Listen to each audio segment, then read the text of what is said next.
Rosie's thumb slipped at exactly 9:23 p.m. on a Tuesday night. She'd been mindlessly scrolling through Instagram stories while waiting for her ramen water to boil, her third consecutive dinner that week.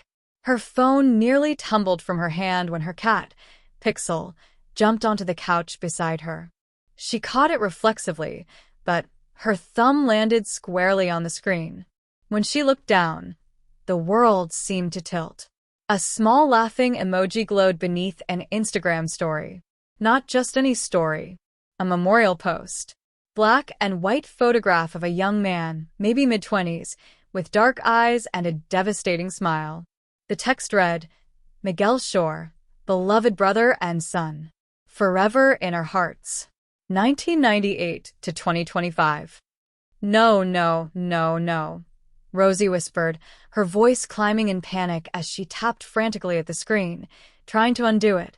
But the damage was done. The notification had already been sent.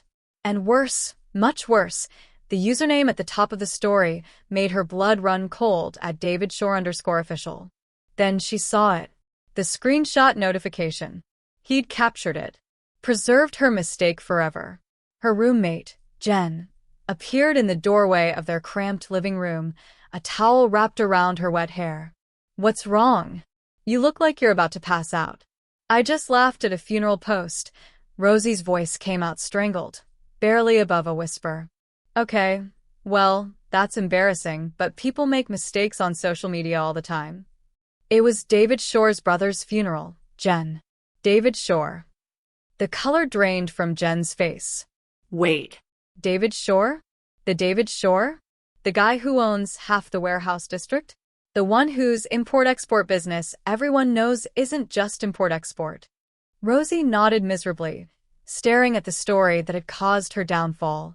The photograph showed Miguel at what looked like a family gathering, his arm around an older woman, presumably their mother. But it was the next story frame that had autoplayed after that made Rosie's stomach drop. A glimpse of the funeral itself. Men in expensive black suits. Women with designer sunglasses. And in the background, barely visible, a man who could only be David Shor. Tall, broad-shouldered, with dark hair slicked back and a face carved from stone. Even in a blurry background shot, his presence was undeniable. She'd seen his face before. Everyone in the city had.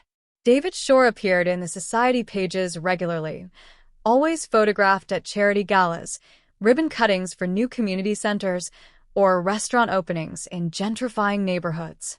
He wore $1,000 suits and smiled for the cameras. The mayor shook his hand. City council members attended his fundraisers. But everyone knew what he really was. The whispers followed him like a shadow. His warehouses in the Port District where trucks came and went at odd hours. His security consultants who looked more like enforcers. The businesses that paid him protection fees and never complained to police. The rival operators who tried to move into his territory and had simply disappeared. Rosie had worked on a logo design for one of his legitimate businesses 6 months ago, a boutique hotel in the downtown district. She'd never met him, had only dealt with his marketing director, but she'd been warned. Deliver on time. Deliver quality. Don't ask questions about the client. It was an accident, Rosie said, still staring at her phone, willing the notification to somehow disappear. Pixel jumped on the couch. I grabbed my phone and my thumb just... Her phone buzzed. Both women jumped. Rosie looked at the screen and felt her heart stop. A direct message from David Shor. Oh my God, Jen breathed, moving closer. What does it say? Rosie's hands shook as she opened it. For words that seemed to burn into her retinas. That's an interesting reaction. He knew her name. The message was addressed to her account at Rosie Morales Designs. Her professional profile. The one with her full name, her portfolio, and, she realized with dawning horror, her location tagged in half her posts. Greater Metro Area. What do I say? Rosie asked desperately, her fingers hovering over the keyboard. Tell him it was an accident. Apologize. Grovel if you have to. Rosie typed quickly, her fingers clumsy with panic. Mr. Shor, I am so incredibly sorry. That was completely accidental. My cat startled me, and my phone slipped, and I didn't mean to. She didn't get to finish the message. A knock sounded at the door. Both women froze. The ramen water boiled forgotten on the stove. It was 9:33 p.m. Nobody knocked at 9:33 p.m. Not in their building. Not without buzzing up first. Maybe it's Mrs. Chun from downstairs? Jen whispered, but her voice had no conviction. Another knock, firmer this time. More deliberate. The kind of knock that expected to be answered. Rosie's phone buzzed again. David Shor. Open the door, Rosie. The air left her lungs. He's here. He's at my door. What? Jen's voice climbed an octave. How does he even know where you live? Rosie didn't answer. She couldn't. Her mind was racing through her tagged posts, her portfolio with client locations, the networking events she'd checked into on Instagram. She'd made herself so easy to find. She walked to the door on legs that felt disconnected from her body. The peephole showed a fisheye view of their hallway, and what she saw made her breath catch. David Shor stood less than 3 feet away. He wore a perfectly tailored charcoal suit that probably cost more than her rent. The jacket was unbuttoned, revealing a crisp white shirt with the top button undone. Notie. A simple gold chain was barely visible at his throat. His dark hair was swept back, a few strands falling forward over his forehead. His olive-toned skin seemed to glow under the harsh hallway fluorescence. But it was his eyes that held her. Dark brown, almost black, with an intensity that seemed to burn through the peephole. He was looking directly at it, a slight curve to his lips that wasn't quite a smile. Rosie. His voice came through the door, deep and smooth like aged whiskey. I know you're there. Open the door. Her hand moved to the lock before her brain could catch up. Some survival instinct told her that making David Shor stand in a hallway was more dangerous than letting him in. The lock clicked. The chain slid free. The door swung open. David Shor stood in her doorway, and up close, he was overwhelming. He was tall, at least 6 feet 2 inches, with shoulders broad enough to fill the doorframe. His presence seemed to consume all the oxygen in the hallway. His cologne reached her first, something expensive and dark, cedar and leather, and something else she couldn't name. Mr. Shor, she managed to say, her voice barely steady. I can explain. You laughed, he said simply, his dark eyes never leaving hers. At my brother's funeral announcement. I came to understand why. It wasn't, I didn't mean, it was an accident. My phone slipped and... an accident. He stepped forward, and she instinctively stepped back, allowing him into her apartment. He moved with the fluid confidence of someone who'd never been denied entry anywhere. You accidentally opened Instagram. Accidentally found my profile. Accidentally watched my stories. And accidentally reacted with a laughing emoji to my brother's memorial. His voice was soft, almost conversational, but there was something underneath it that made her skin prickle. Not quite a threat. More like a question that demanded an answer. Rosie's back hit the wall beside her bookshelf. David stood less than 2 feet away, his gaze moving over her face like he was memorizing every detail. She was still in her work clothes, an oversized burgundy sweater and black leggings, her dark hair pulled into a messy bun. She had on her thick-framed glasses instead of contacts. She looked like exactly what she was, a broke designer who worked from a cramped apartment and survived on instant ramen. And he looked like he'd stepped out of a different world entirely.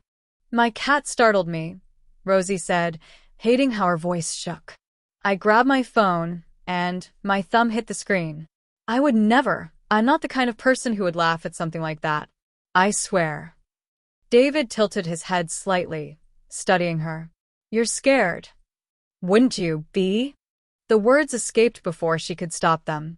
Something flickered in his eyes. Amusement, maybe. Or curiosity. Most people who make mistakes around me don't get the chance to explain themselves in person. The implication hung in the air between them. So, why am I getting the chance? Rosie asked, surprised by her own boldness. David reached into his jacket pocket. Rosie flinched involuntarily, but he only pulled out a phone, the latest model, black with a thin gold case. He tapped the screen and turned it toward her. It was her Instagram profile, her portfolio. Photos of her design work, logos for local coffee shops, branding packages for small startups. And further down, personal photos. Her at a gallery opening last month. Her and Jen at a rooftop bar. Her working at her laptop with Pixel curled beside her. "You're talented," David said, his voice matter-of-fact. "The hotel project you did for Meridian Properties last year. Clean work. Professional. Better than what they deserved for what they paid you." Her mouth went dry. "You knew I worked on that? I own Meridian Properties." He slipped his phone back into his pocket. "I know everyone who works on my projects. But you..." He paused, his gaze sharpening. "You never asked questions. Never tried to dig into who the real client was. You just delivered excellent work and moved on. I thought that's what you wanted." "It is." He stepped closer, and she had nowhere to retreat. "Which is why I'm curious. Why would someone smart enough to mind her own business be careless enough to laugh at a funeral?" "I told you. You told me what happened, not why." His voice dropped lower. "You were scrolling through my stories, Rosie. That means you were looking at me. Why?" Heat rushed to her face. "I wasn't. It was just, everyone in the city knows who you are." "And what do they say about me?" The question felt like a trap. Rosie swallowed hard. "They say you're successful, connected, that your businesses are legitimate." A ghost of a smile touched his lips. "You can say what you really think. That I'm dangerous. That I'm involved in things people don't talk about openly. That I'm someone you should stay away from." "Yes," she whispered. "Smart girl." He reached out, and she froze as his fingers caught a strand of hair that had escaped her bun. He tucked it behind her ear, his touch surprisingly gentle. "So, why do I find you looking at my social media at 9:23 on a Tuesday night?" "I didn't mean to." "You keep saying that." His hand dropped, but he didn't step back. "But here's what I think happened, Rosie Morales. I think you were curious. I think you've been curious for a while. Maybe since that hotel project. Maybe longer. I think you scrolled through my profile, looked at my photos, and got distracted by your cat. And in that moment of distraction, your fingers slipped." A Johnny un accident. She nodded, not trusting her voice. "But accidents," David continued, his dark eyes holding hers, "have consequences. Especially when they involve me." Fear spiked through her. What kind of consequences? For a long moment, he didn't answer. Then he reached into his jacket again and pulled out a business card. Heavy cardstock, black with gold lettering. He pressed it into her palm, his fingers warm against her cold skin. "You're going to be more careful from now on," he said softly. "More careful about what you click. More careful about who you look at. And definitely more careful about who you laugh at." He stepped back, and Rosie could finally breathe again. "But since it was an accident," David added, moving toward the door, "and since you do good work, if you ever need anything, you call that number. Design projects. Problems. Questions you shouldn't ask but want answered anyway." He paused at the threshold and looked back at her, his expression unreadable. 10 minutes, Rosie. It took me 10 minutes to find your building, your apartment, and everything I need to know about you. Remember that next time you think about laughing at something that isn't funny." Then he was gone, pulling the door closed behind him with a soft click. Rosie stood frozen, the business card clutched in her hand. She heard his footsteps receding down the hall, heard the stairwell door open and close. He didn't take the elevator. Jen emerged from where she'd been hiding in the kitchen, her face pale. "Oh my God. Oh my God. What just happened?" Rosie looked down at the card in her hand. Heavy black cardstock. Gold embossed lettering. David Shor. Private line. And beneath it, a single phone number. "I think," Rosie said slowly, her voice barely audible, "I just made the biggest mistake of my life." Her phone buzzed one final time. Another message from David Shor. Or maybe the most interesting one. Sleep well, Rosie. She wouldn't sleep at all that night. Rosie didn't sleep. She tried. God knows she tried.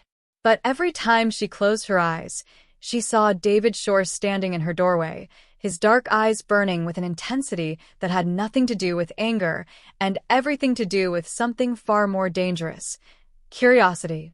At 3:47 a.m., she finally gave up. She sat at her desk in the corner of her bedroom, her laptop casting a blue glow across her face, and did what any reasonable person would do after being visited by a cartel boss. She researched him. Google gave her the official story. David Shor, 34, CEO of Shor Enterprises.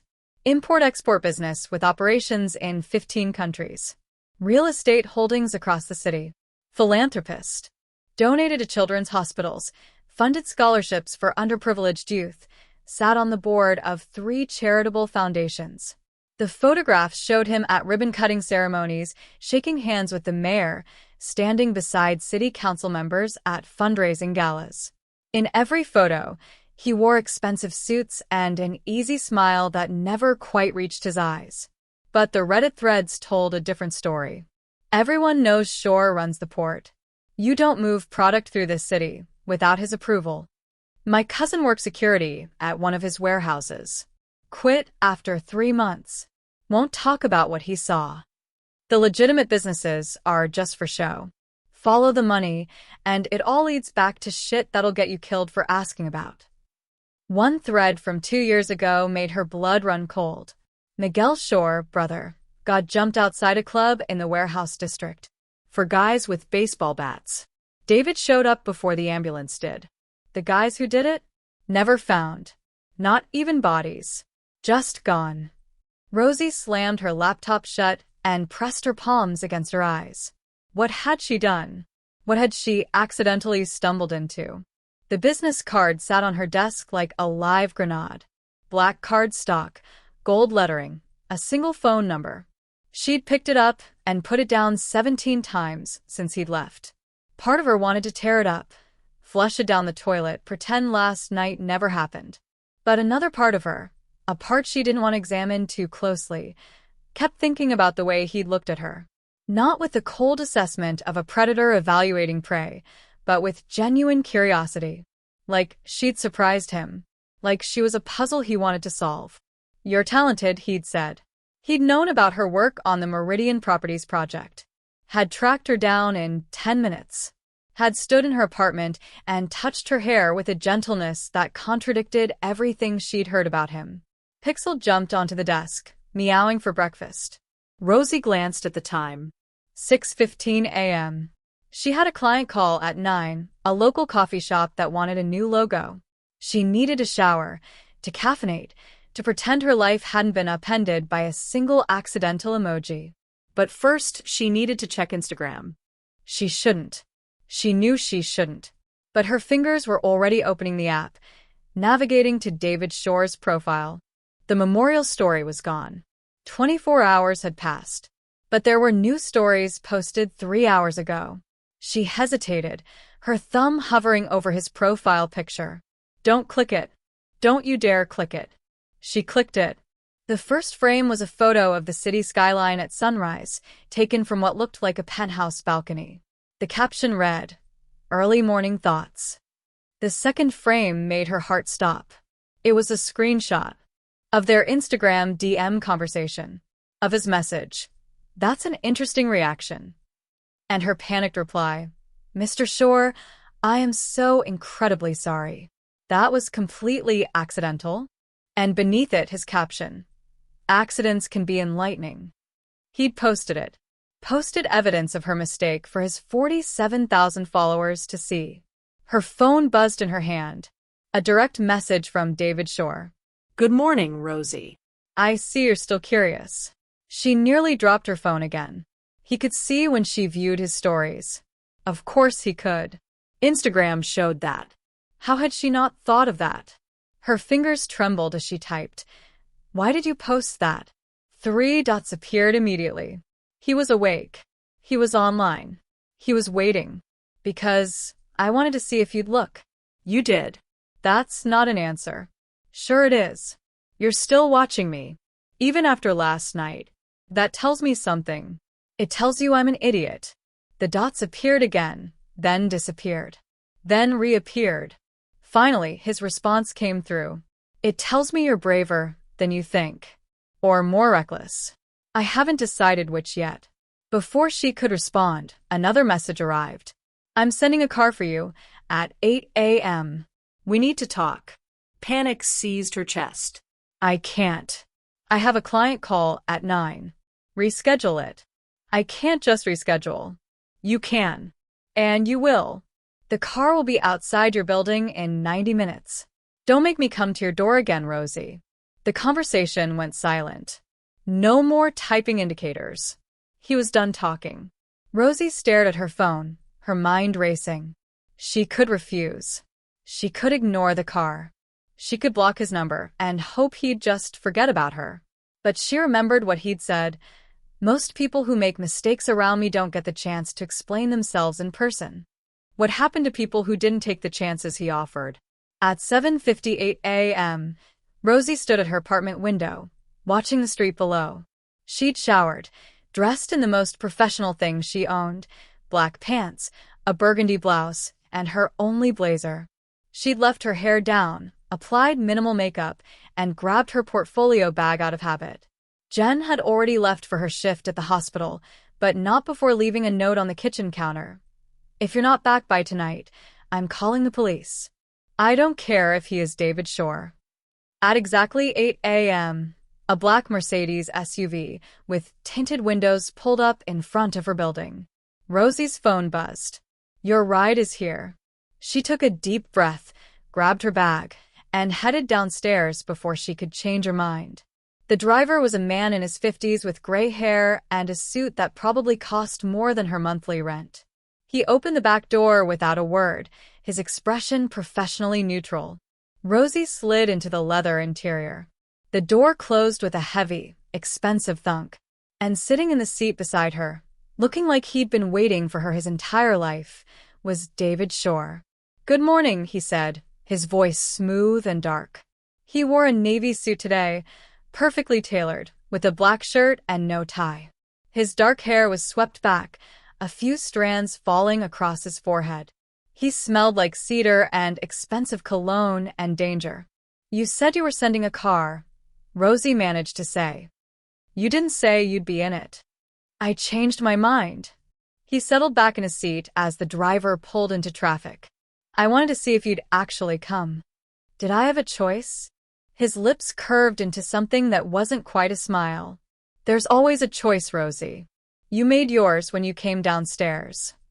The SUV glided through morning traffic, heading toward the downtown district.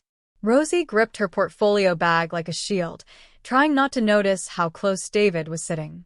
How his arm rested on the seat behind her. How he was watching her with that same intense focus from last night. Where are we going? She asked. My office. Why? Because I don't conduct business in cars. He reached into his jacket and pulled out a tablet. A few taps and he turned it toward her. It was her Instagram profile again, but this time it was opened to her direct messages. Her inbox was flooded. Dozens of message requests. Maybe hundreds. What is this? She breathed. Your new problem, David said calmly. When I posted that screenshot this morning, people got curious. They want to know who the woman is who accidentally laughed at Miguel Shor's funeral. They want to know if you're stupid, suicidal, or connected to me. Horror washed over her. You did this on purpose. I did. He pulled the tablet back. And now you have two options. Option 1. You go home, ignore these messages, and hope people lose interest. Some will. Some won't. Some might decide you're an easy target. Someone who disrespected the Shor family and lived to tell about it. That's not fair. Option 2, he continued, his voice cutting through her protest. You come work for me. Publicly. Legitimately. You become my designer, my brand consultant, whatever title makes you comfortable. And everyone will understand that you're under my protection. That you're useful to me. That touching you would be a mistake. Rosie's mouth went dry. You're blackmailing me. I'm offering you a solution to a problem I created. His dark eyes held hers. Consider it my apology for posting that screenshot. An apology would be taking it down. That won't stop the people who already saw it. The damage is done, Rosie. The question is whether you survive it alone or with my help. The SUV pulled up in front of a glass tower in the financial district. The Shore building. 15 stories of steel and reflective glass with his name emblazoned across the top. The driver opened the door. David stepped out first, then turned back to offer her his hand. Rosie looked at that extended hand, strong, tan, with a gold ring on his right index finger, and knew that taking it would change everything. What's it going to be? David asked, his voice soft but unyielding. Do you trust me to protect you from the consequences of your mistake? Or do you trust yourself to survive them alone? I don't trust you at all, Rosie said honestly. Something flickered in his eyes. Respect, maybe. Smart girl. But you're going to take my hand anyway, aren't you? She was. God help her, she was. Because the truth was, she didn't know how to survive this on her own.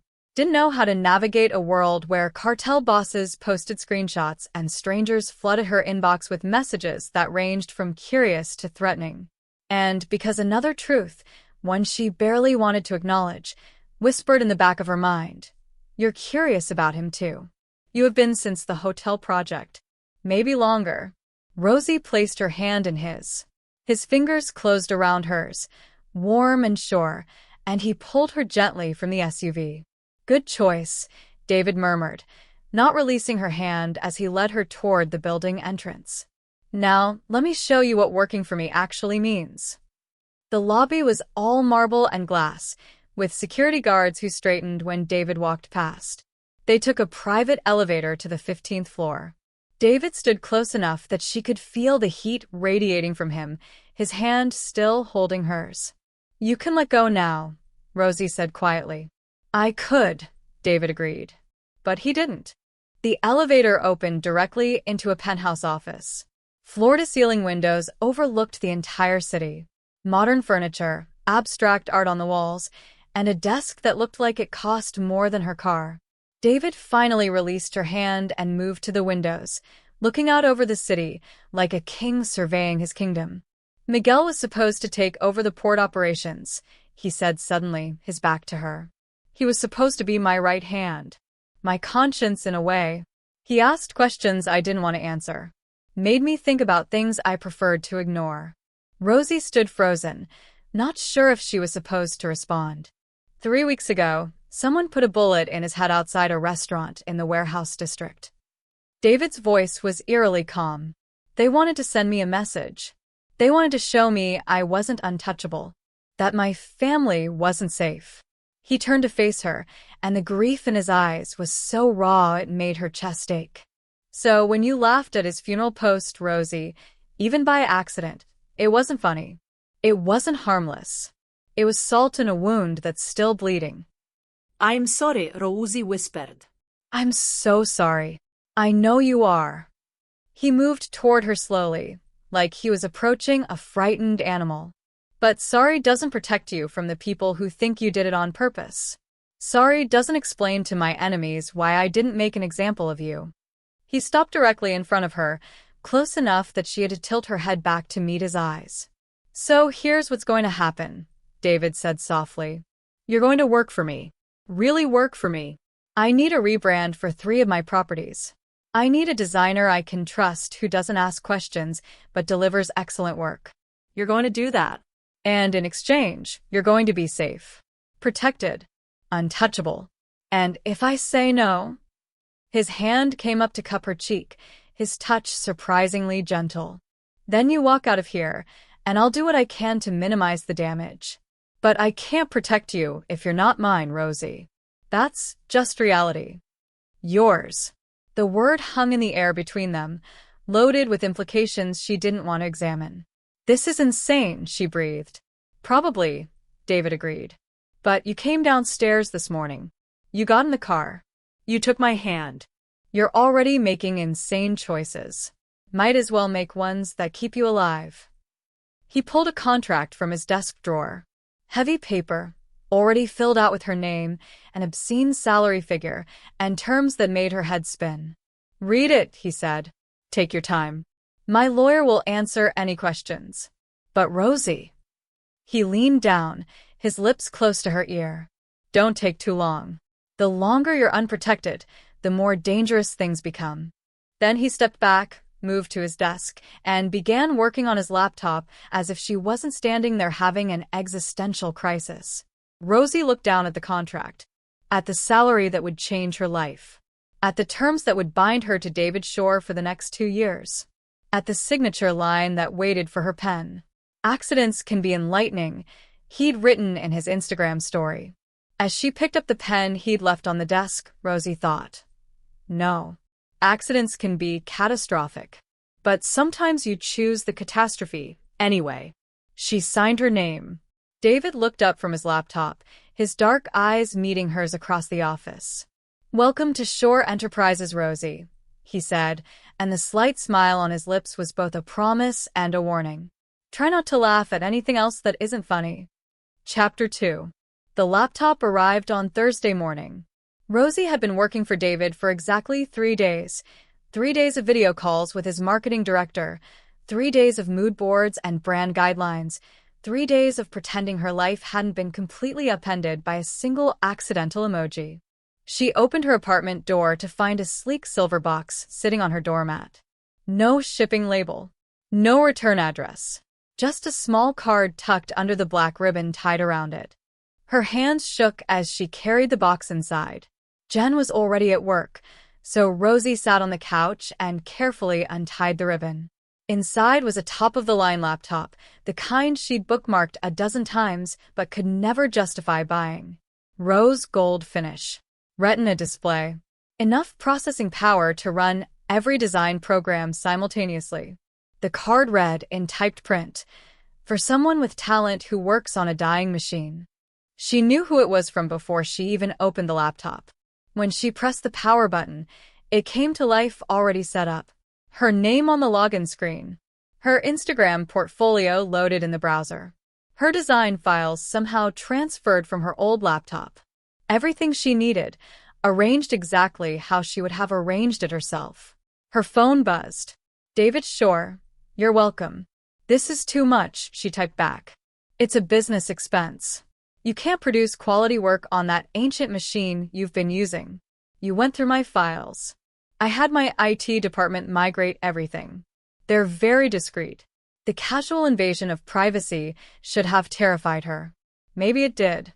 But another part of her, the part that had been struggling with a 7-year-old laptop that froze every time she opened Photoshop, felt a dangerous flutter of something else. Gratitude. Recognition. The intoxicating feeling of being seen. That afternoon, she went to her usual cafe to work on the Shore Enterprises rebrand. She ordered her regular coffee, found her corner table by the window, and opened her new laptop. The barista did a double take at the expensive machine, but didn't comment. Rosie had been working for maybe 20 minutes when she felt it. That prickling awareness of being watched. She looked up, and her heart stopped. David Shor sat 3 tables away, a newspaper open in front of him, an espresso untouched at his elbow. He wore a black sweater and dark jeans, dressed down from his usual suits but no less commanding. His dark eyes met hers over the top of the newspaper, and he didn't look away. He didn't smile, didn't wave, didn't acknowledge her beyond that steady, unblinking gaze. Just watched. Rosie's fingers froze on the keyboard. He'd been there when she arrived. She was sure of it now. Had he followed her? Was he following her? She grabbed her phone. "Why are you here?" He glanced at his phone, typed something, then went back to his newspaper. "Having coffee. It's a public cafe. You're watching me. I'm reading the financial section. You happen to be in my line of sight. This is creepy. This is protection. There's a difference." Rosie forced herself to look back at her screen, to focus on the logo mock-ups in front of her. But her awareness of David never wavered. Every time she glanced up, he was there, reading, sipping his espresso, existing in her space like he had every right to be there. After an hour, she packed up her laptop and left.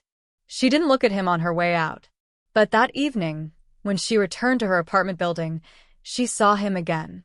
Leaning against a black car across the street, his phone in his hand, bathed in the glow of the streetlight. He looked up as she approached her building entrance, and this time he did smile. Small. Knowing.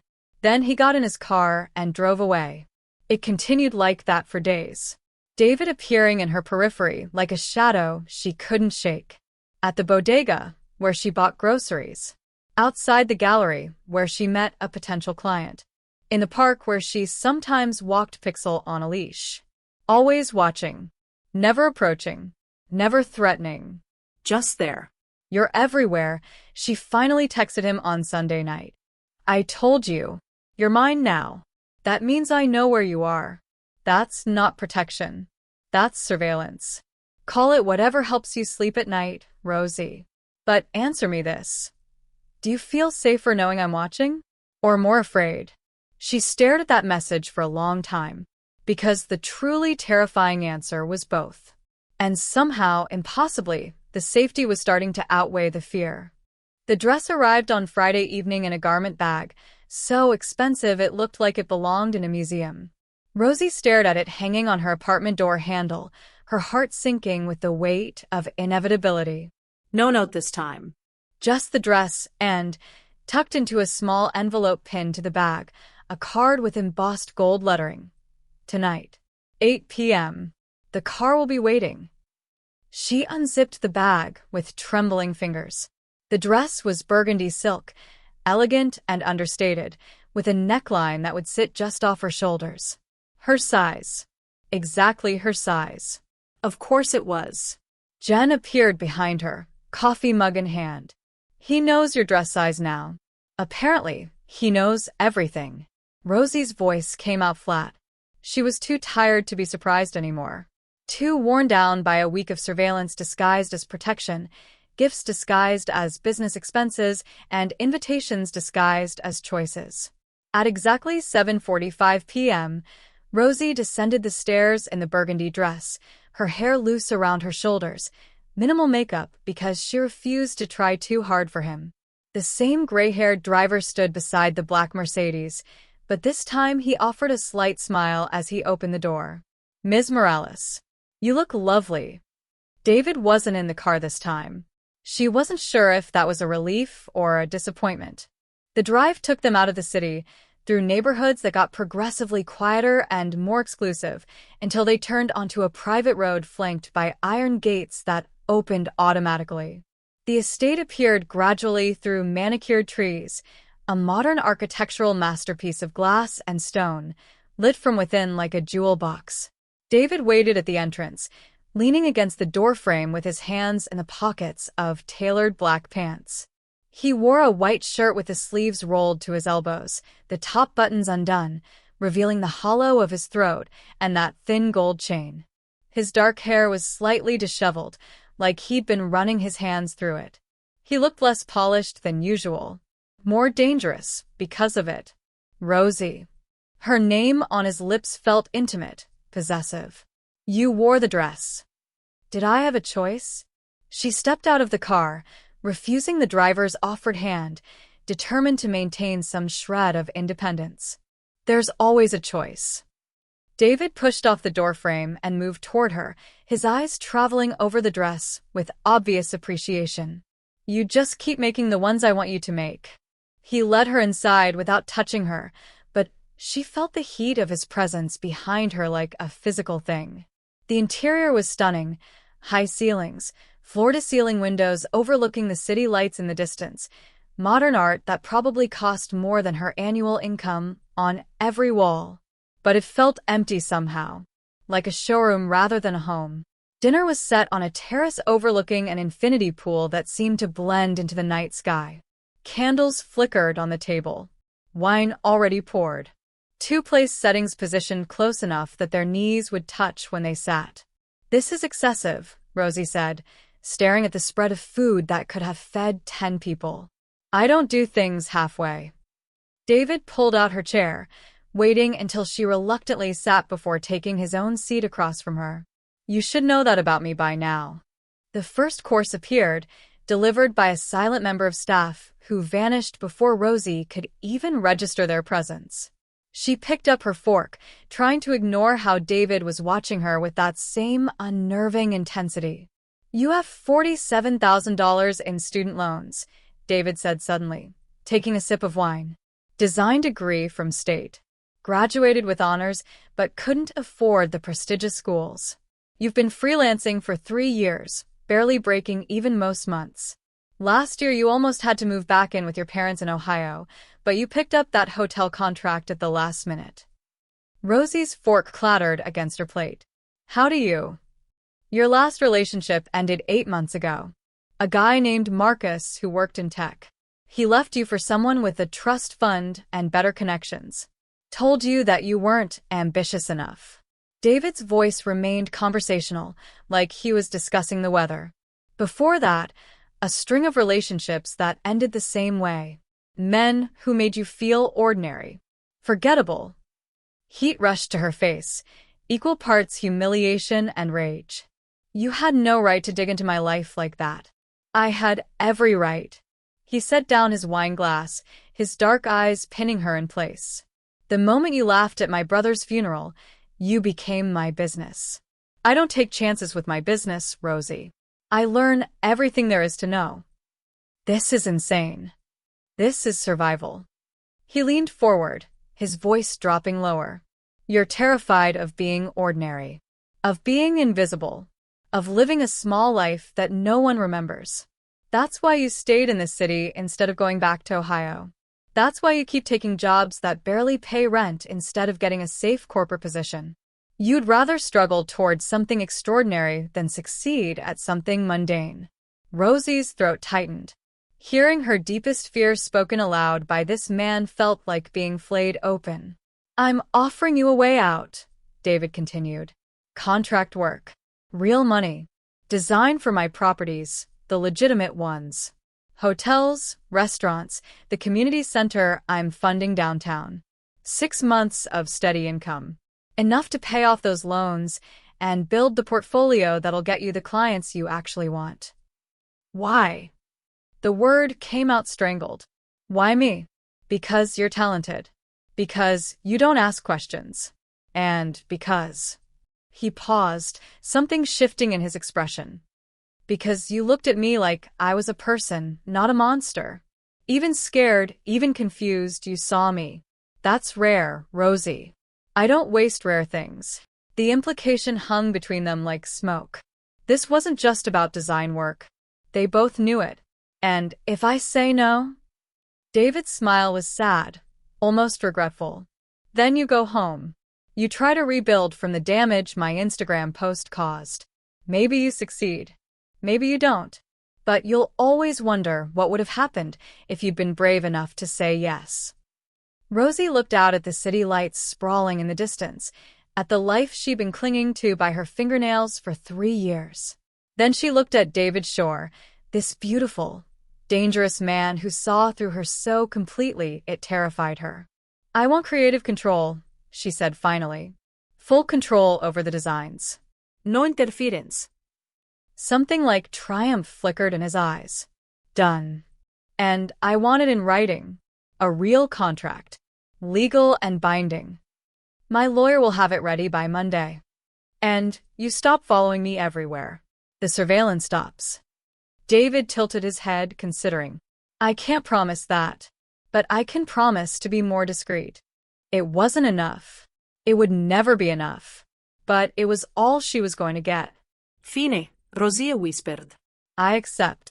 David raised his wine glass, his smile sharp and satisfied. To new partnerships.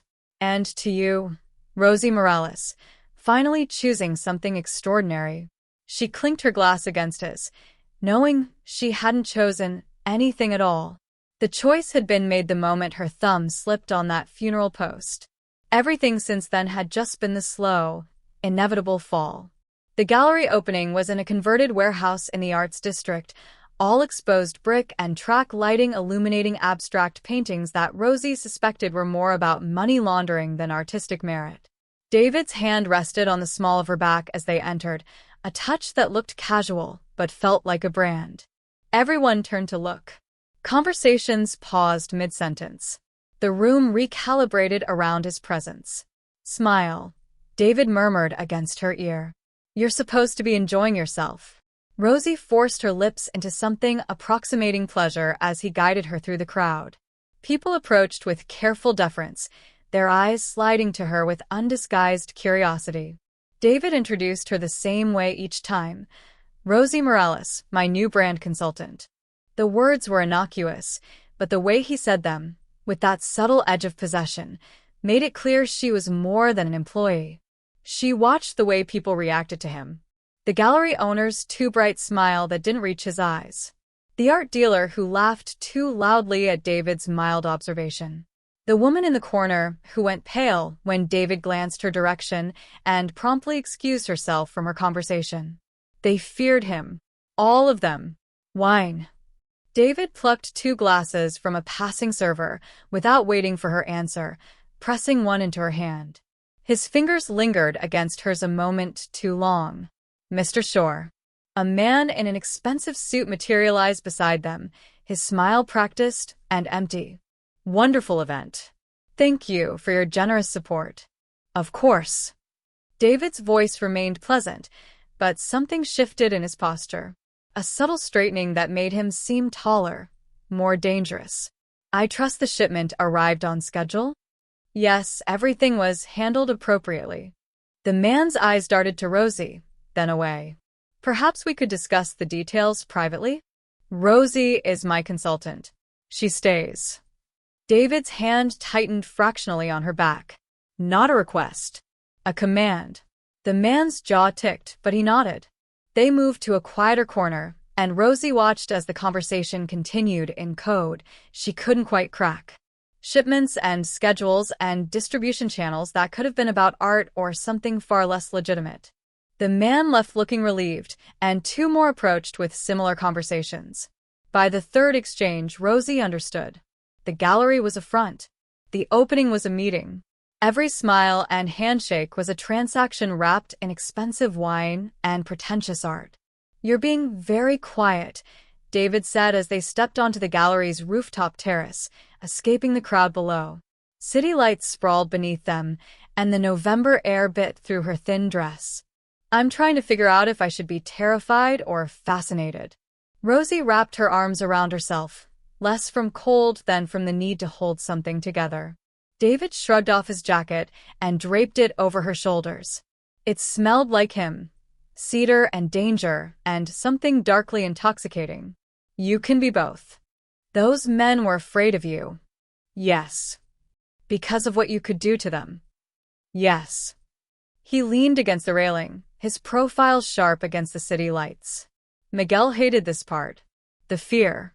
The careful conversations. He wanted to believe we could run legitimate businesses without the infrastructure underneath. This was the first time he'd mentioned Miguel voluntarily since that day in his office. Rosie moved closer, drawn by the raw edge in his voice. "What happened to him?" she asked softly. David was silent for so long she thought he wouldn't answer. Then, he was meeting a supplier at a restaurant in the warehouse district. Normal business. Except someone decided to send me a message by putting a bullet through my brother's head while he ate pasta. His voice remained eerily calm, but his knuckles whitened on the railing. "The hit was meant for me. Miguel just happened to be there first." "David." When you laughed at his funeral post, even by accident, he turned to face her, and the grief in his eyes was devastating. "It was 3 days after I'd identified his body. 3 days after I'd told my mother her youngest son was dead because of me." And this stranger laughed. "I'm so sorry," Rosie whispered. "I know you are, but here's what you don't know." He stepped closer, his hand coming up to cup her face. "When I saw that notification, my first instinct was rage. I wanted to find you and make you understand what you'd done. But then I looked at your profile, at your work, at your life, and I saw someone who was careless. Genuine. Someone who made a stupid mistake because she was distracted by her cat." His thumb traced her cheekbone with unexpected gentleness. It was the first real thing I'd encountered in weeks, Rosie. Everyone else was careful, strategic, afraid. But you? You were just foolish enough to accidentally laugh at a funeral. It was like watching someone walk off a cliff and somehow start flying. His voice dropped to a whisper. I didn't know if you were the bravest person I'd ever met or the most suicidal. I still don't. But I knew I had to understand you. So you hunted me down. I protected you, he corrected. Because once that screenshot went live, you became interesting to very dangerous people. People who would see your mistake as an opportunity or an insult. People who wouldn't care about accidents. Rosie's breath caught. You created the danger to justify the protection. I created visibility around something that was already dangerous. His hand dropped from her face. You laughed at a cartel boss's funeral, Rosie. That was never going to be consequence-free. I just made sure the consequences kept you alive. Below them, the gallery crowd mingled and laughed, conducting their shadow business beneath the guise of culture. Above them, the stars struggled to compete with the city lights. And between them, the truth hung heavy and inescapable. She'd stumbled into a world that didn't allow exits, only deeper entanglements. I want to go home, Rosie said finally. Not yet. David's voice was gentle but unyielding. There are 3 more people who need to see you on my arm tonight. 3 more messages that need sending. Then I'll take you home. What message? His smile was sharp and cold. That you're mine. And anyone who touches you answers to me. She should have been terrified. Should have run. But instead, she let him guide her back downstairs, back into the carefully orchestrated theater of his world, wearing his jacket like armor and his claim like a collar she couldn't quite bring herself to remove. The photographs appeared on a Tuesday morning, slipped under her apartment door while she slept. Rosie nearly stepped on them on her way to make coffee. 4 glossy prints, professional quality, scattered on her doormat like accusations. The first showed her leaving her building 3 days ago. The second captured her at the cafe, working on her laptop. The third was her at the bodega, reaching for a carton of milk. The fourth made her blood run cold, her sitting in her apartment, visible through her window, the curtains she always forgot to close creating a perfect frame. Someone had been watching. Someone other than David. The note was typed on plain white paper, no signature, no identifying marks. Pretty things break easily. Stop pretending you belong in his world. Rosie's hands shook so badly the photographs fluttered to the floor. She backed away from the door like it might explode, her phone already in her hand. David's number pulled up before she could think twice about calling him. He answered on the first ring. Rosie. Someone's been watching me. Her voice came out thin, strangled. There are photos. Under my door. Photos of me inside my apartment. Don't touch them. Don't move. I'm 5 minutes away. The line went dead. He arrived in 4. Rosie heard him in the hallway before the knock came. Voices, footsteps, the unmistakable sound of orders being given. When she opened the door, David filled the doorway with 3 men behind him, all wearing dark suits and earpieces that marked them as security even without the barely concealed weapons at their sides. David's eyes swept over her first, checking for injuries, then dropped to the photographs on the floor. His jaw tightened, the only visible sign of his rage, but the air around him seemed to crystallize with barely contained violence. Everyone out, he said quietly. The men retreated, without question. David stepped inside and closed the door, then crouched to examine the photos without touching them. Elena Vega. Who? A competitor. She thinks I've gone soft, letting you live after the funeral post. Thinks you're a weakness she can exploit. He stood, pulling out his phone and photographing the evidence. She's wrong. But she won't believe that until I make her believe it. What does that mean? Rosie's voice climbed. What are you going to do? What I should have done the moment you signed that contract. He moved to her window, looked out at the building across the street where the photographer must have stood. I'm moving you. Excuse me? You can't stay here. This apartment isn't secure. The building has no real security. Any amateur with a camera can watch you. He turned back to her, his expression unyielding. Pack what you need for the next few days. My men will collect the rest later. You're coming with me. I'm not leaving my home. This isn't your home anymore. His voice cut through her protest like a blade. It's a target. And I don't leave things I value in places where they can be destroyed. The word hung between them. Value. Not protect. Not care for. Value. Like she was an asset to be secured, a possession to be locked away. Where? The question came out defeated because they both knew she would go. The photographs had made that inevitable. I own a building 3 blocks from my office. Secured entrance. Armed guards. Cameras on every floor. The penthouse apartment has a panic room and bulletproof windows. He moved toward her, his hand gentle as it cupped her face despite the hardness in his eyes. You'll be safe there. I'll be in a cage. Yes. He didn't deny it, didn't soften it with pretty lies. But you'll be alive. And right now, that's all that matters. Jen returned an hour later to find Rosie packing, 3 of David's men loading boxes into a service elevator, and David himself standing in the living room like he owned it. Her roommate's face went through several expressions before landing on resignation. So this is happening, Jen said flatly. This is happening, Rosie confirmed, folding her clothes with mechanical precision. She couldn't look at Jen, couldn't face the judgment or worse, the pity in her friend's eyes. How long? Until it's safe, David answered before Rosie could. I'll cover her portion of rent. And yours if necessary. She's under my protection now. Jen's laugh was bitter. Is that what we're calling it? David's expression didn't change, but something cold flickered in his eyes. That's exactly what we're calling it. Because the alternative is picking up pieces. By evening, Rosie stood in a penthouse apartment that cost more per month than she'd made in a year. Floor-to-ceiling windows overlooked the city, but she barely noticed the view. She noticed the locks on the door, 3 of them, the security panel that required both a code and a fingerprint, the cameras she could see, and probably dozens she couldn't. David stood by the door, watching her take it in. There's food in the kitchen. Clothes in the closet your size. My number is programmed into the security system. Press any panic button and I'll know within seconds. This is insane, Rosie whispered. This is survival. He moved toward her, and she didn't step back. I know you resent this.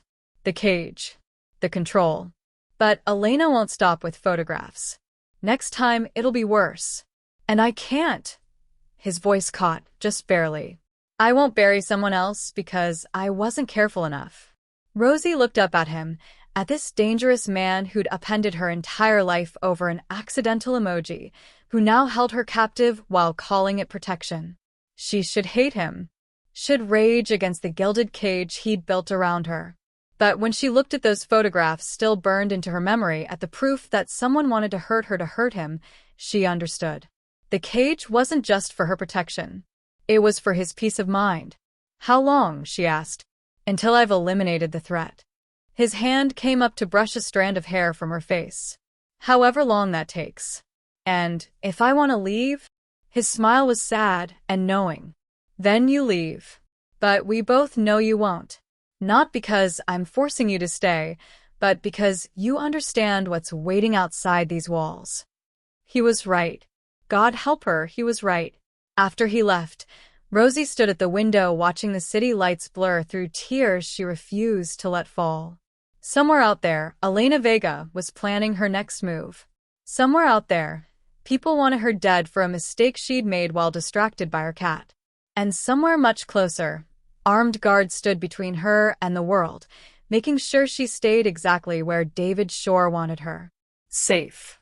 Trapped. His. Elena Vega called on a Thursday afternoon. The number was unknown, but Rosie answered anyway. She'd been trapped in the penthouse for 5 days, and any human contact that wasn't David's security team felt like oxygen. Rosie Morales. The woman's voice was smooth, cultured, with the faintest accent Rosie couldn't place.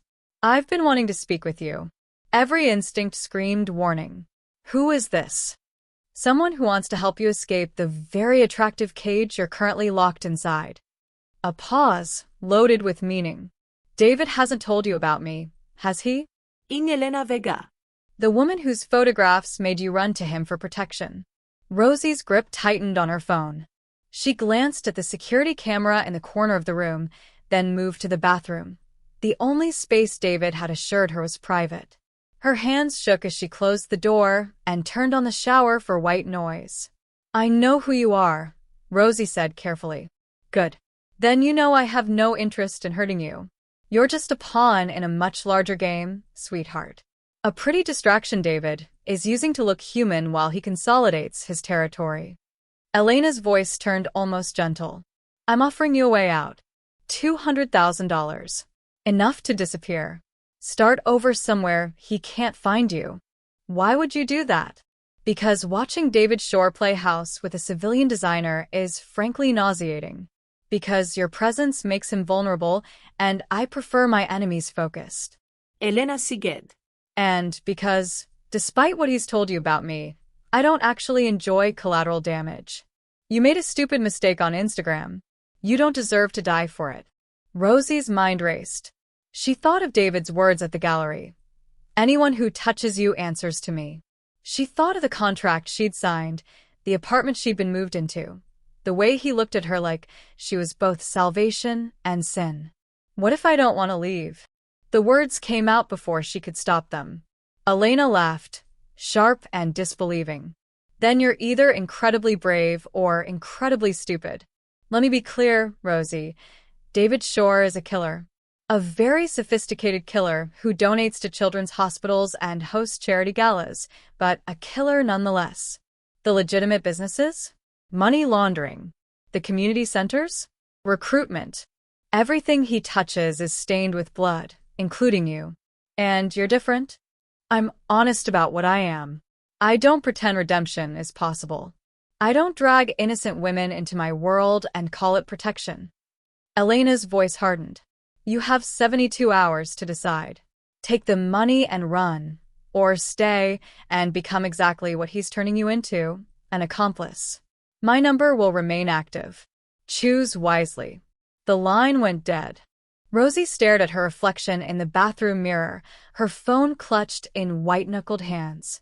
She thought about running, about taking Elena's money and disappearing into a life where cartel bosses and threatening photographs didn't exist. But she also thought about David's face when he'd talked about Miguel. The grief. The rage. The way he'd called her valuable like it was a confession. She'd recorded the entire conversation. David arrived within 20 minutes of her text.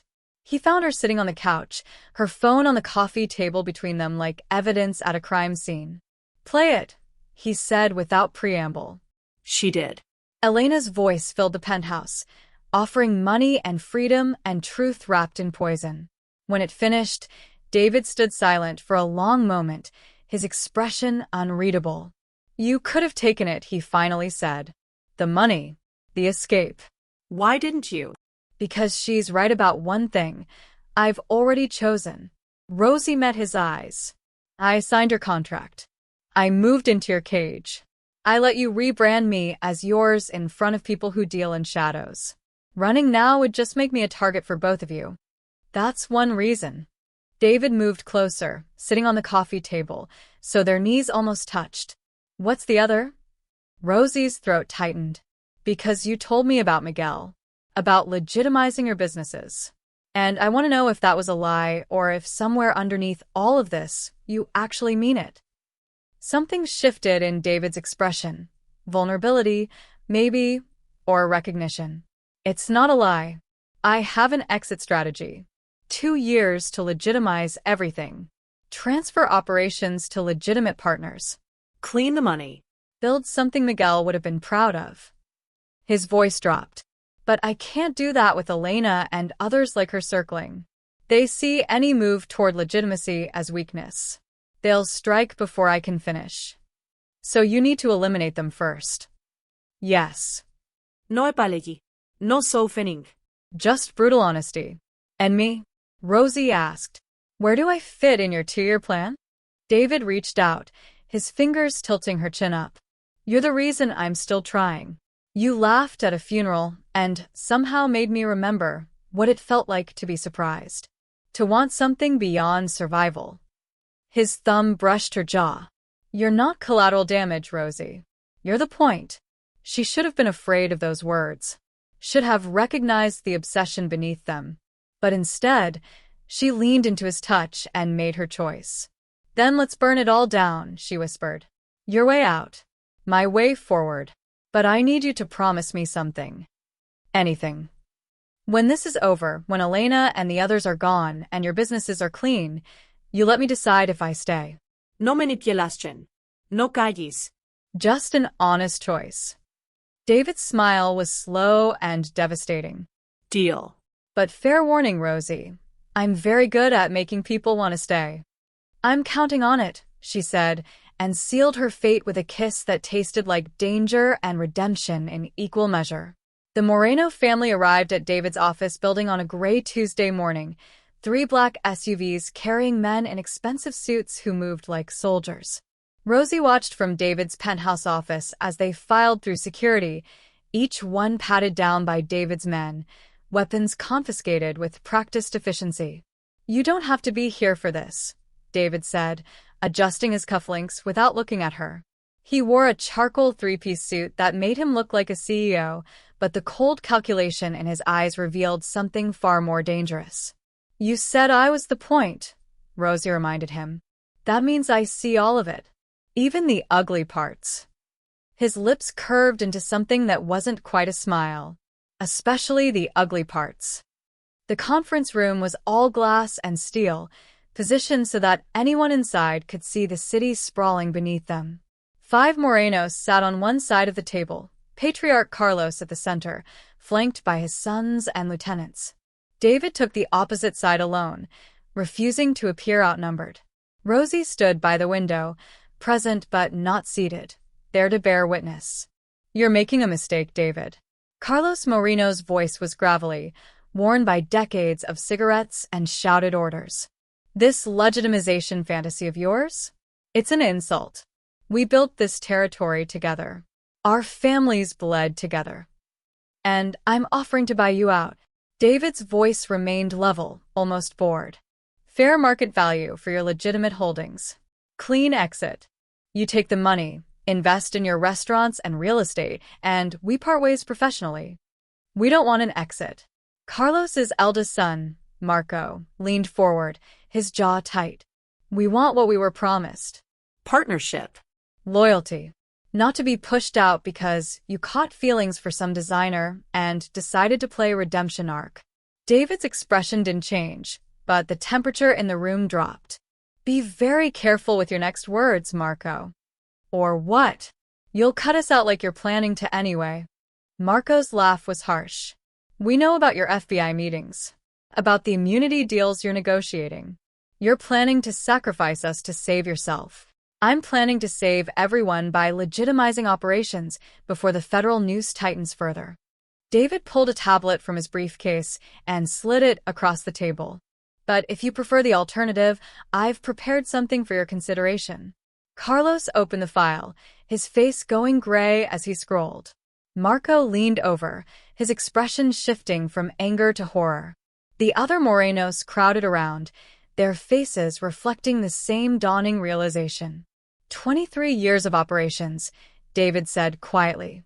Every shipment, every bribe, every body that went into the harbor. Names, dates, bank accounts. All compiled in a file that's currently sitting on a secure server with instructions to deliver to the FBI if anything happens to me. Or to Rosie. Or if this meeting doesn't end with your signatures on my buyout agreement. You're threatening us. Carlos's voice shook with rage. After everything. I'm offering you survival. David stood, buttoning his jacket with deliberate calm. Miguel is dead because we were sloppy. Because we thought reputation and fear were enough. They're not. The feds are building cases. Elena Vega is consolidating territory. Every day we stay in this business is a day closer to cages or coffins. He moved to the window beside Rosie, looking down at the city like a king surveying a kingdom he was about to abdicate. I'm getting out. I'm taking everyone who's smart enough to follow me. And I'm burning the bridges behind us so no one can pull us back in. And if we refuse?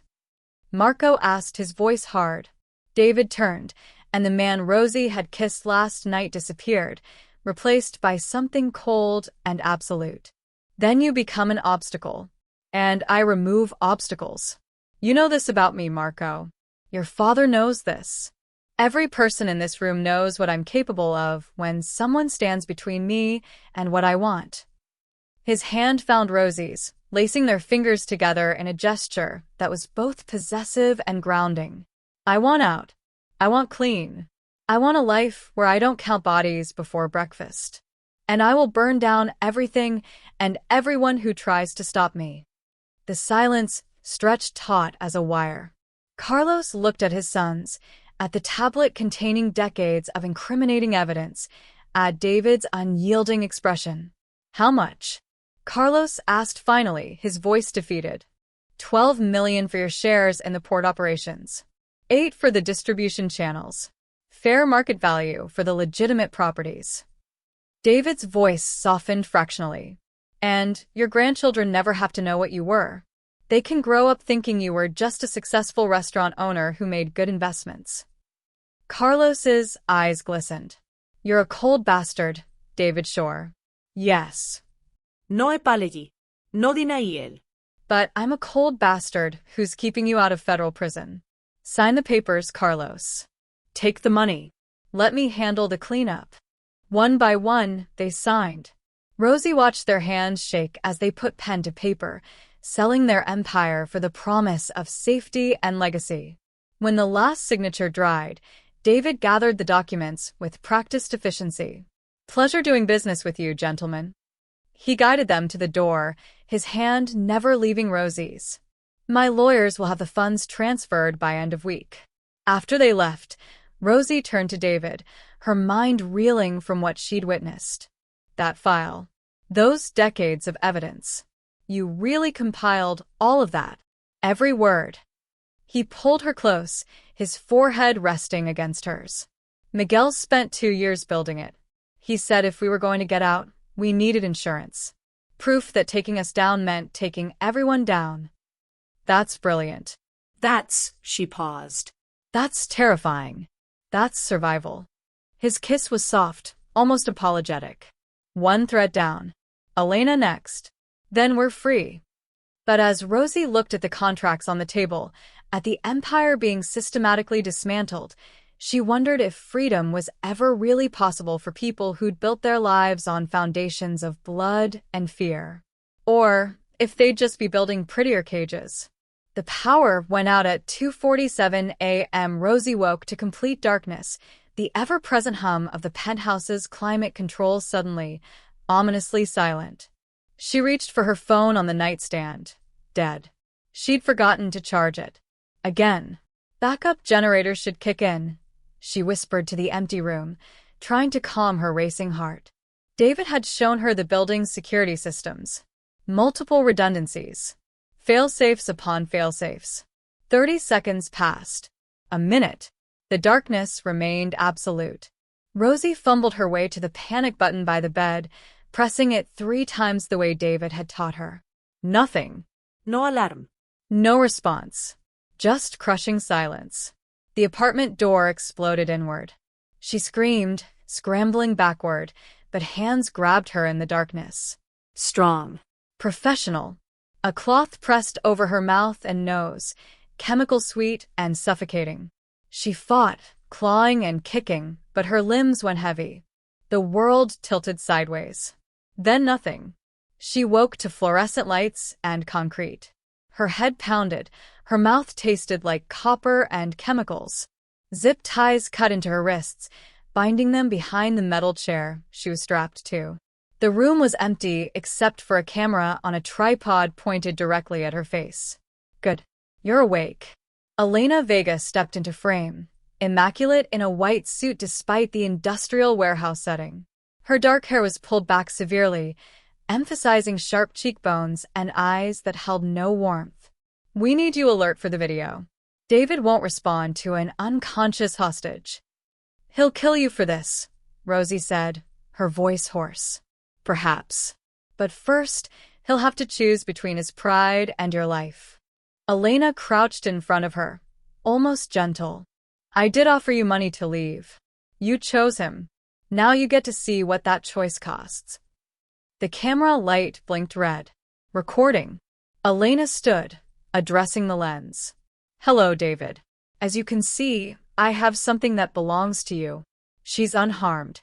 For now. "But in 12 hours, unless you cede control of the port territories to my organization, I'll make her an example of what happens when you try to go legitimate and leave the rest of us to deal with the federal heat you're stirring up." She grabbed Rosie's hair, yanking her head back to display her face to the camera. 12 hours. The contracts and territorial rights transferred completely. Or the designer becomes a corpse. Your choice, Mia Moore. The camera stopped recording. David was in a meeting with his lawyers when the video arrived. His phone buzzed with an unknown number, and some instinct made him open it immediately. The first 3 seconds showed Rosie bound to a chair, terror stark in her eyes, and his world narrowed to a single, savage point of focus. He watched the full minute in silence, his expression carved from stone. When it ended, everyone in the conference room had gone quiet, sensing the shift in atmosphere like animals before an earthquake. "Clear the room," David said softly. Now. They scattered. David watched the video again, noting every detail: the warehouse setting, the industrial lighting, the sound of a ship's horn in the distance. She was near the port. The zip ties. The way Elena touched her.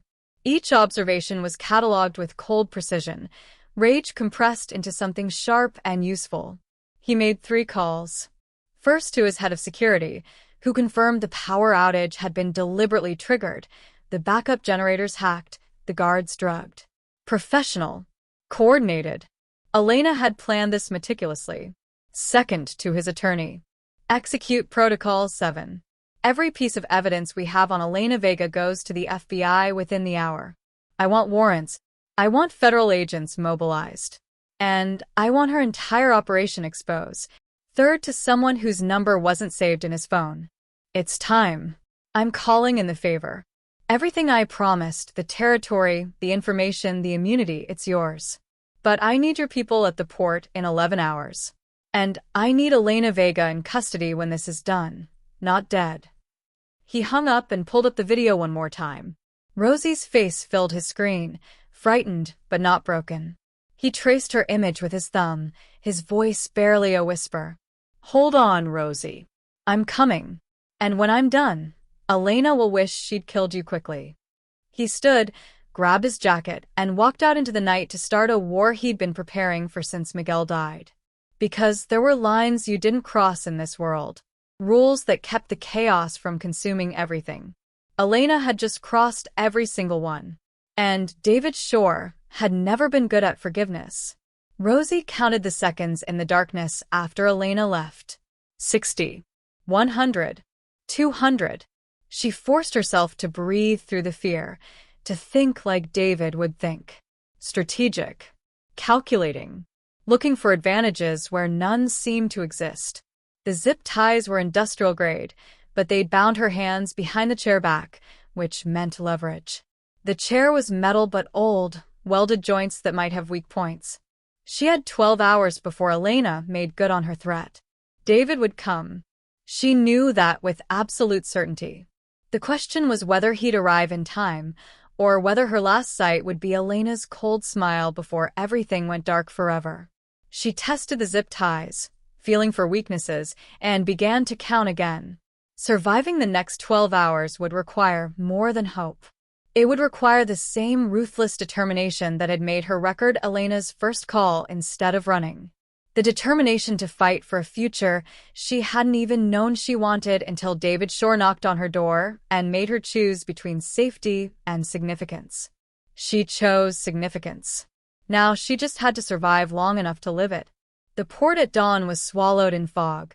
shipping containers stacked like a metal labyrinth around the warehouse where Elena held her. Rosie heard them before she saw them. Vehicles approaching, doors slamming, voices calling out positions in clipped professional tones. Too many voices. Too organized. Elena heard it too. Her confident smile faltered as she looked at her lieutenant. How many did Shor bring? I count at least 20 vehicles. But they're not all his. Some are. The man's face went pale. Federal. Those are federal agents. He wouldn't. But Elena's voice held doubt now. He'd never bring the authorities into this. Not David Shor. Watch me. David's voice boomed through a megaphone, amplified and cold. Elena Vega, you're surrounded by FBI agents and my personal security. Your operation is done. Your trafficking network has been exposed. Warrants have been issued for your arrest and the arrest of 15 of your associates. You have one chance to walk out of this alive, release Rosie Morales, and surrender. Elena's hand went to her weapon, but Rosie saw the calculation in her eyes. The trapped animal realizing the trap had been there all along. You traded us, Elena said, more to herself than anyone. You gave them everything. Not everything. David's voice came closer now, no longer through the megaphone. Just you. Everyone who was willing to legitimize got immunity deals. Everyone who stood in my way got indictments. You chose which category you fell into. The warehouse doors burst open. Federal agents in tactical gear poured in, weapons raised, shouting commands.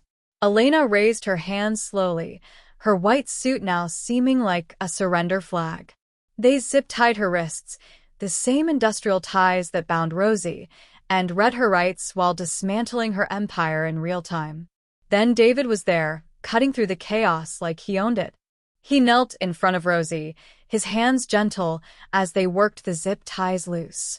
When her hands came free, she fell forward into him, and he caught her like he'd been waiting his entire life for the weight of her. I've got you, he whispered against her hair. I've got you. You're safe. You brought the FBI, she said, her voice shaking with relief and disbelief. You actually did it. I told you. I'm getting out. This was always the plan. Elena just accelerated the timeline. He pulled back to look at her face, his thumbs brushing away tears she didn't remember crying. Miguel's evidence wasn't just insurance against the Morenos. It was my exit strategy. I trade information for immunity, I get out clean, and everyone who threatened you gets buried under federal charges. That's insane. That's love, he corrected, and kissed her like they weren't surrounded by federal agents and the wreckage of his former empire. 6 months later, Rosie stood in the home office of their fortified estate.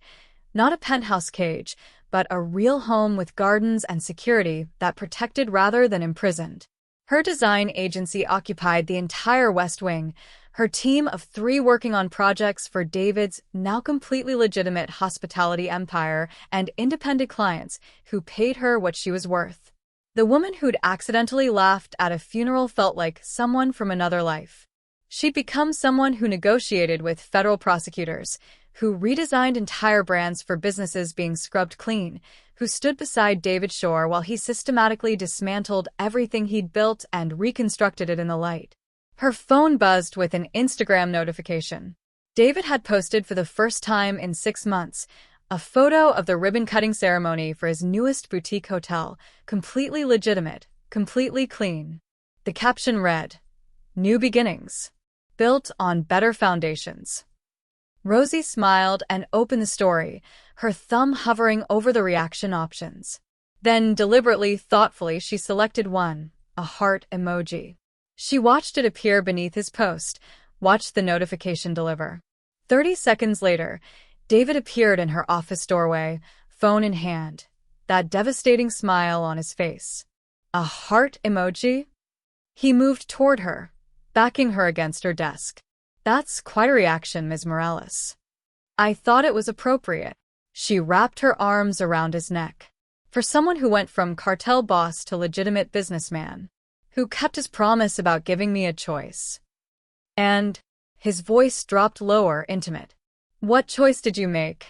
I chose to stay. She kissed him softly. Not because I have to. Not because I'm afraid or trapped or protected. But because I want to. Because somehow, in the middle of all the chaos and danger and impossible situations, I fell in love with you.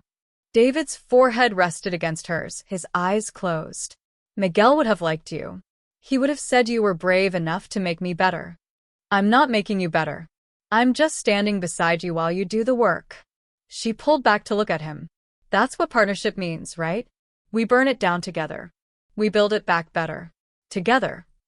Together, he agreed, and sealed it with a kiss that tasted like new beginnings and hard-won redemption. Later, when Rosie checked her phone, she saw David have replied to her heart emoji with one of his own and added a comment. Best accident I ever made, letting you live long enough to fall for me. She laughed, really laughed, the kind that wasn't inappropriate or accidental but genuine and free. And in that laugh, she heard the echo of the woman who'd slipped on a funeral post and found, instead of death, a life more extraordinary than she'd ever dared imagine. Ordinary was overrated anyway.